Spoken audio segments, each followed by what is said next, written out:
Well, as you can see, something's a little different about this Lowrider S. But I'll explain everything, trust me. Let's roll the intro first and we'll get back to it. Riding down a YouTube channel, it's the riding down a YouTube channel, it's the riding down a YouTube channel, it's the riding down a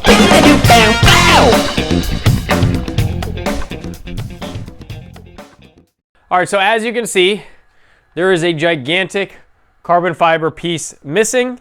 If you are the person on Instagram that contacted me and bought it, you already know this. Most of you guys that are keeping up with the channel know already that I've been looking into selling this fairing for a while, partly because it just didn't work for me, and then the other part, those of you who also know, my family has recently purchased a camper. We intend to spend more time as a family instead of me going out and doing motorcycle stuff as much. My wife is going to ride eventually, especially now I have the sport. In general, needs of this motorcycle for me have changed. In addition to the fact that it's still super hot in Florida, I have never been super crazy about a fairing blocking all of the wind. I like having the wind, especially with the goat helmet. Now, eventually you guys will see a review, but I have a newer helmet that I'm testing out as well that has incredibly good airflow, and the fairing is not letting the helmet shine to its full capabilities because of how the air interacted with it.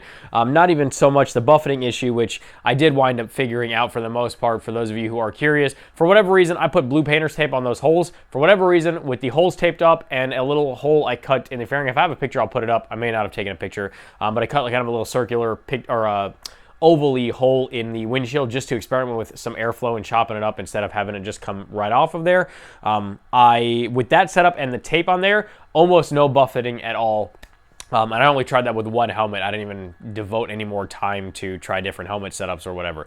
So for whatever reason, with that, the holes on the bottom were screwing up the air, making it turbulent to some degree and interacting negatively with my head. So obviously the kind of question I'm sure everyone is thinking is, what is next for this bike, right? And that's really the only... I've been crazy busy. The last 2 weekends, I filmed like 3 videos in one weekend and edited them and uploaded them and everything, timed for the next like almost month, because we took the camper out 2 weekends in a row. Before that, I was doing a bunch of stuff. Those of you with campers understand that you don't just buy one and take it out. There's a lot of prep that goes into it, making sure you have everything set up, installing TVs in there, putting bedding around stuff, just a whole bunch of stuff that we've been, and by we, I mean me, I've been crazy busy with. So thank you guys for hanging in there with the videos. You guys probably noticed no difference as of now, because this is really the only difference you guys are going to realize. That this is just a talking video on a Saturday, but it is what it is. I appreciate you guys for sticking around and hanging out either way. So yes, back to the kind of what is next for this bike. I'm not going to tell you guys. I will tell you guys that I ordered what's next for it. I am going to put the bullet turn signals back up here. I kept all the other hardware. I just have to somewhere on the top of my toolbox. So I'm going to put the bullet turn signals back up here. I'm going to route those back in. That is nothing that you guys need to see. It's not important at all. I'm not messing with any of the wire. The wire is already put away. I'm just going to cut the zip tie off that's holding it on the frame, route the wires external of the clip and bracket and stuff under there, like with the wire loom and everything. Mount the wires back to where they're supposed to go over there, and kind of just call it a day as far as that stuff is concerned. Whether or not I'm going with the different fairing, whether or not I'm keeping the stock headlights set up, whether or not I'm doing anything with this, you guys are going to have to stay tuned to subscribe and find out. The other thing that I want to talk about, and I want your honest to God feedback and kind of help with it as well, is I am heavily debating on getting rid of the Sportster. It is a very tough decision for me. It is a super fun bike. It's just super fun to ride and take out. It's super lightweight. It's super low to the ground, even though I jacked it up with the improved rear suspension. I have done a little bit to this, nothing crazy, just a different air cleaner. You guys saw the video, grips, turn signals, rear, everything like that. It is a super fun bike to ride. I honestly 50-50 actually prefer taking that out than this, just because of how lightweight it is and how fun it is. And it's just a fun, nimble kind of screw around bike, not like hooligan crap or whatever, although I'm sure it is fun for that. I abide by all the laws, but it's just a fun, it's just super fun to take, especially if we're on an errands. It's super fun. and it's great on gas. So I am debating on selling that. Here's what I need your opinions on. That bike is 100% paid off, thankfully. Thankfully, both these bikes are 100% paid off. Like I said, we talked about in the beginning of the video where I don't really have time to ride them that much. What's happening now is I wind up having one down for weeks at a time and either doing little stuff to it or not doing anything to it at all. And then I ride the other one, and I'm not, in a perfect world, I would have a million bikes in this garage. But between space in the garage, time to ride it, and just financial responsibility, I guess, it's just not ideal for me right now. I barely have time to ride the single bike as it is, unfortunately. Especially we're going to be taking more and more camping trips and stuff like that as the year goes on and the weather gets a little bit warmer too and everything. When the kids get a little bit older in the next year or two, we're wanting to take out-of-state trips as well. So one bike is plenty for me. It'll really give me time to put all of my focus on that one bike. So yeah, I'm debating. Well, I'm about 70% sure that unfortunately I am going to be getting rid of the Sportster. There's absolutely nothing wrong with it. It has super low miles, under 6,000. I am debating on one of two things, and my buddy switching gears, I almost called him his first name, and I don't know if he wants you to know his first name or just his YouTube name. My buddy switching gears came up with a second idea that I didn't even really think about too much. The first idea is literally just selling it. For those of you who are, have been along with the Riding Dad channel for a while, anytime I sell anything, I always post it or explain to you guys what's for sale and why it's for sale on YouTube, and I kind of give you guys first grab on it, and then I post it on Instagram and stuff, and I always wind up finding it now, especially since I have a little bit of a following on YouTube. I always wind up finding one of you guys that know who I am. There's no issues or anything like that as far as guessing and stuff from the buyer and the seller. And we always get the deal done, no problems. I don't have to worry about some of the sites that I have used in the past years ago that worked out great for me, thankfully. But, obviously there's always a little bit of a worry on both ends for the buyer and the seller. But anyway, long story short, I know I talked too much, guys. I'm sorry. Anyway,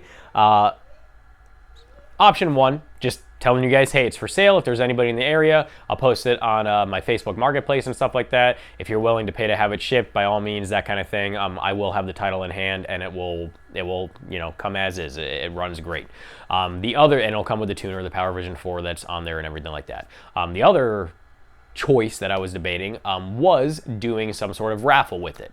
My buddy Switching Gears brought up the idea of I can make a limited edition sticker run, which I could do pretty easy. Have, I don't know, 100-ish stickers, give or take, less, more. I don't know if it's even going to sell out to that point. If I had about 100 to 150 stickers, I still have to crunch the numbers, but assuming I would have to ship the bike to you and kind of giving a rough estimate on that to where I would want to be with the cost of the bike, I would have to sell each ticket at around the $50 to $75 mark, somewhere in there. Again, these are all just rough numbers for ballparks, and there would be about 100 to 150 stickers. I have to really sit down and look at it. So that would be option number one. The other option would be I could do much less tickets at a higher cost. I can cut those tickets down to, like 50 tickets and sell them at 100-ish or 125, somewhere around there. I want to be right around the $500 to $5,500 mark on this bike, plus whatever is going to run me for shipping. So that's one option. The thing that goes along with that option is, I believe, I have to look into it specifically in Florida as well, but I believe there's been people in the past that run into issues with as far as it being like a raffle or a lottery or whatever you want to call it, and you don't have the insurance or the liability to do that or whatever like that. I don't know if the way around that is buying stickers or whatever. I would have to look into that. If somebody is knowledgeable on that subject, please let me know if I am able to just do that, as far as, have you guys buy a sticker or even just a raffle place or whatever. I don't know if I have to state that you are buying a limited edition sticker run, and with that sticker you would be entered just to win it, so it's not like technically a raffle or whatever. I don't know any of that. Like I said, I'll have to look into it, but please, if you are somebody that has knowledge on that subject, let me know. But those are my two options. Let me see your thoughts on that. It is sad to see this bike go. There's a possibility I might keep it still. I have to really do some hard thinking about it over the next week or two. I've been debating this for about a week now, but I am impulsive and I make fairly large decisions on impulse that I typically shouldn't. So I'm going to try to take even more time and really think this through to see if I really want to keep it or not. So yeah, that's where we're at. And definitely make sure you're subscribed and stay tuned to see what we got going on with this bike. The stuff that I ordered for it should be here within about 3 weeks. Somewhere around there, hopefully, fingers crossed, as long as FedEx or UPS doesn't lose my stuff again like they unfortunately always seem to do. But yeah, that's where we're at now. So Make sure you check out all the links in the description. Get yourself some coupon codes for some 10% off of some goodies. Check out all the other videos and the playlist for both of these bikes, especially if this bike goes. The playlist will always be up, but definitely check it out. If you have any other recommendations for me, or like I said, if you can help with any of the things that I mentioned before, please let me know. Make sure you subscribe to the channel, hit the thumbs up on this video. I really do appreciate it. Chat with me on Instagram. And until the next time, guys, ride safe, have fun. Dad out.